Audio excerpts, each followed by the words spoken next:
শিক্ষক নিয়োগ দুর্নীতি মামলায় ইডির হাতে গ্রেফতার ব্যবসায়ী প্রসন্ন রায়। সোমবার সকালে সিজিও কমপ্লেক্সের ইডির দফতরে তলব করা হয়েছিল প্রসন্ন রায়কে। তদন্তে অসহযোগিতা, তথ্য গোপন সহ একাধিক অভিযোগে গ্রেফতার করা হয়েছে এই ব্যবসায়ীকে। ইতিমধ্যে প্রসন্ন কুমার রায়কে ইডি দফতর থেকে বার করে শারীরিক পরীক্ষা করাতে নিয়ে যাওয়া হয়েছে এবং আজই প্রসন্ন রায়কে আদালতে পেশ করবে ইডি। উল্লেখ্য, এর আগে শিক্ষক নিয়োগ দুর্নীতি মামলায় সিবিআই গ্রেফতার করেছিল প্রসন্নকে। কিছুদিন আগে সুপ্রিম কোর্ট থেকে জামিনে ছাড়া পান প্রসন্ন রায়। শিক্ষক নিয়োগ দুর্নীতি মামলায় গ্রেফতার করা হয় প্রসন্ন রায়কে। সোমবার দিনভর জেরার পর ইডির হাতে গ্রেফতার হন প্রসন্ন রায় এবং তিনি তদন্তে অসহযোগিতা করেছিলেন।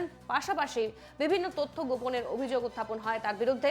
আজ প্রসন্ন রায়কে আদালতে পেশ করবে ইডি এবং এর আগে সিবিআই গ্রেফতার করেছিল প্রসন্ন রায়কে।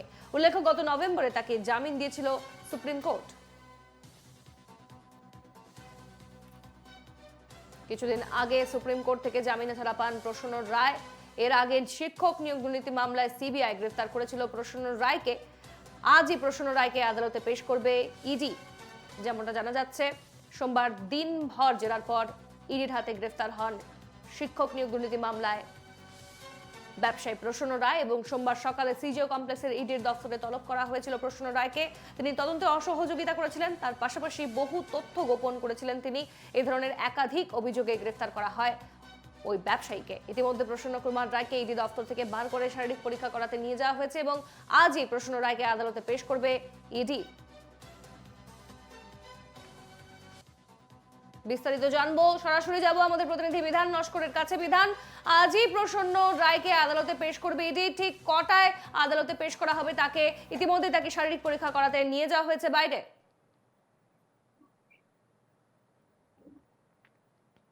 দেখো, বেশ কিছুক্ষণ আগেই কিন্তু তাকে শারীরিক পরীক্ষা করানোর জন্য নিয়ে যাওয়া হয় বিধাননগর হাসপাতালে এবং সেখানে তার শারীরিক পরীক্ষা করানোর পর পুনরায় তাকে সিজিও কমপ্লেক্সের ইডি দপ্তরে আনা হয় এবং ইডি সূত্রে যেটা জানা যাচ্ছে, আর বেশ কিছুক্ষণের মধ্যে অর্থাৎ 11টা নাগাদ কিন্তু প্রসন্ন রায়কে বার করা হবে ইডি দপ্তর থেকে এবং তারপরেই তাকে আদালতের উদ্দেশ্যে নিয়ে যাওয়া হবে। তোমাকে জানিয়ে রাখি যে এর আগে কিন্তু প্রসন্ন রায়ের বাড়ি, অফিস সহ একাধিক ঠিকানায় হানা দিয়েছিল ইডি আধিকারিকরা এবং সেখান থেকে যে সমস্ত নথি উদ্ধার হয়েছিল, যে সমস্ত নথি বাজেয়াপ্ত করেছিল তদন্তকারীরা।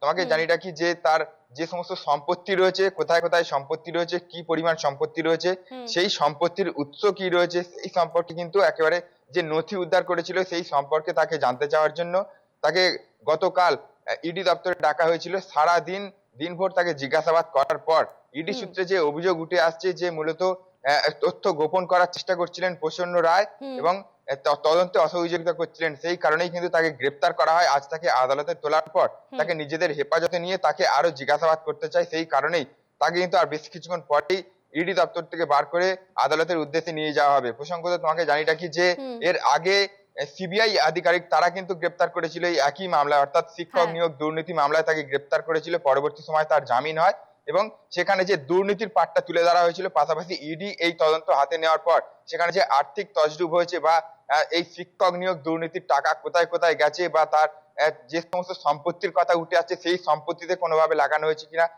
তার যে অফিস রয়েছে সেই অফিসে কোনোভাবে খাটানো হয়েছে কিনা এই দুর্নীতির টাকা, সেই সম্পর্কে কিন্তু তদন্ত করা হচ্ছে একেবারে।